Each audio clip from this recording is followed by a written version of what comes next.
It's Thursday morning. I'm at the home of James Humphrey.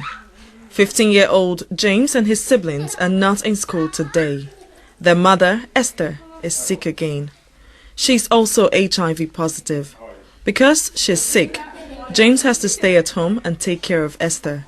At times like this, James has to play the role of mother and father. Life has been so difficult. Sometimes, when my mom is sick like this, I'll be the one to do other works at home because no one to come and assist her. James and his family live in Otan, about 3 kilometers from Jos City. Otan is famous for its tin deposits and beautiful landscapes, but it is also becoming famous for its share of orphaned and vulnerable children.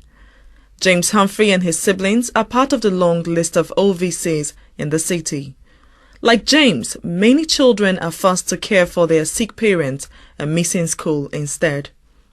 The Federal Ministry of Women Affairs estimates that there are about 6 million OVCs in Nigeria. That figure could rise dramatically in coming years. What is needed now is new efforts to improve care and support for children who lose one or both parents. For James and his siblings, that may be far-fetched. Since their father died 2 years ago, James and his siblings have changed home 3 times. James says that is having an impact on his studies. And sometimes because of that, I normally don't have time to study my books. James's mother, Esther, is getting weaker each day. She is also poor in health. Although she's weak, she wants to work and take care of her 5 children, but her failing health would not allow her. Like when she recently enrolled in a skills building class with a local NGO, she wanted to learn how to sew. I was just learning when I started falling sick, so I was not able to continue going. That NGO is the Mashia Foundation, based in Ugwuegbu. Mashia cares for widows and orphans whose breadwinners have died from AIDS-related complications. The foundation recently stopped supporting Esther and her children. Esther says help stopped because the foundation could no longer cope with the growing number of people who need help, so she started looking for other options. I can't afford them, and especially now that I'm falling sick, I'm not strong to go and work, to feed them, to solve their problems. That is why I made the decision to adopt them out to the white people. Adoption, Esther says, could secure a better future for her 5 children. I want a brighter future for my children. I don't want my children to end up in the street. Pastor Bayo Oyemade supports Esther's decision for adoption. Mr. Oyemade heads the Mashia Foundation. Daddy. He's everyone's daddy at the foundation. Nobody knows what is going to happen to her, but she's very, very weak. She's having HIV. And she got 2 white people from US that want to adopt her children. But our law say no.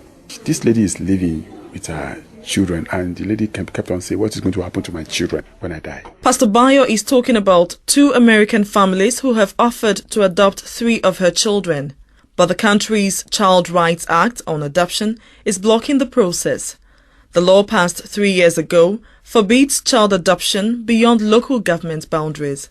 Pastor Bayo says the law should be revised. What I expect Nigerians to do is to say, who is this person that is coming to pick our child? Does he have a good income? Does he have a good home? Can he take care of these children properly?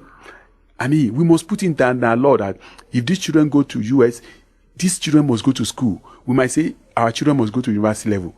Anybody that wants to come and pick our children know that, okay, you are committed to send these children to university level. Bayo has worked on child rights and child care issues for 15 years. He says the provision in the Act that forbids a person from adopting children outside his local government area is not in favor of vulnerable children. Something must be done about these children. There must be a concrete program that we absorb them. When many Nigerians want to adopt them, where are they? You know, you see one person adopted a kid and go to Nigerian television and say, I have adopted HIV. Is that the solution? No. There must be a program where we can absorb hundreds of thousands. Section 52(1). Mr. Speaker, I am of Zaria Federal Constituency. Here at the National Assembly, Honorable Saudatu Sani and her colleagues continue to look at the provisions in the Child Rights Act. She chairs the House Committee on Women and Children's Affairs. She is also part of the committee that has been set up to review the act.